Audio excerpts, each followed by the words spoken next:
Saints and Broncos this week, Steve. They are in Denver, and we get to see more of the Taysom Hill show, the Taysom Hill Variety Hour. He did better than a lot of people expected last week. I watched that game pretty intently, and he threw the ball pretty well. I think he's a better thrower than people give him credit for. Well, I don't know. Before the game started, he's 30 years old.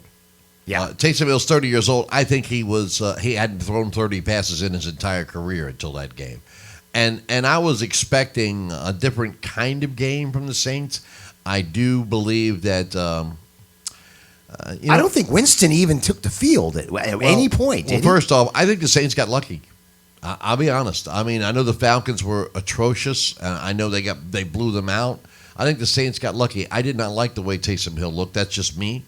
They're playing the Denver Broncos. This is one of those games. And the Saints are good enough. They really only need an average quarterback to go with that team, and that should be good enough to win.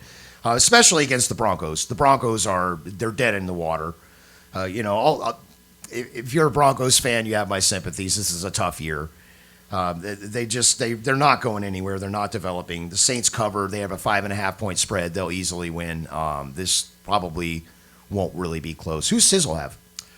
Sizzle has the Saints in this game. You have the Saints in this game. I'm flipping on this. I don't know. Really? Well, the reason why I'm saying that is because it's in the Mile High City. It's cold.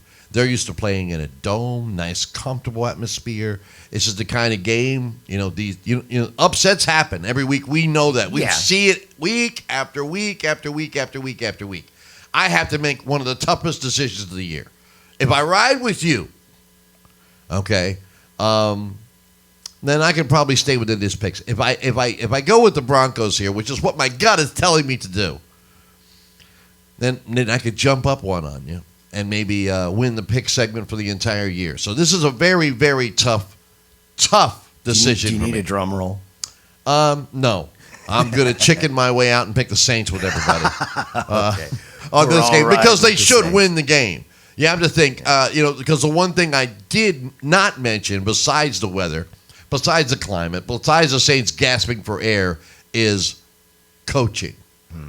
Okay, so I got to go with coaching here, and I'm taking the Saints. What do you got? But you got anything else to say? I'm just looking forward to seeing more of what Taysom Hill's got. I always liked him as a gadget player, and I feel like he's earned his shot. I do. I feel like that's the main reason why they're starting him over Winston, because he's been there for several years now. Sean Payton has always been enamored with Taysom Hill for whatever reason. Even if some people don't see it, Sean Payton obviously does. Sean Payton is not an idiot. Sean Payton is a brilliant, probably Hall of Fame-headed football coach. And, I'm looking forward to the second episode of the Taysom Hill Variety. Well, he did promise Taysom Hill that he would start. He promised him that when Drew Brees goes, we'll give you a shot. And he gave him a shot last week. They won the game. But they're not going to re-sign Winston anyway. Well, they might. I'm scared about this game. But I am riding with the Saints, with you guys, because I'm terrified. I'm terrified to pick. I don't have the courage of my I wouldn't want to have the courage to pick Denver either. I don't. But that's it for the Saints. Guys, thanks for watching NFL Weekly Predictions here on the Cheap Seat Sports. We'll be here right by your side through the whole season to help guide you through and give you previews of the matchups. Make sure you like and subscribe. Turn us on to your friends. Ring that bell. Let us know what you think. Give us your picks. Tell us why we're brilliant or buffoons.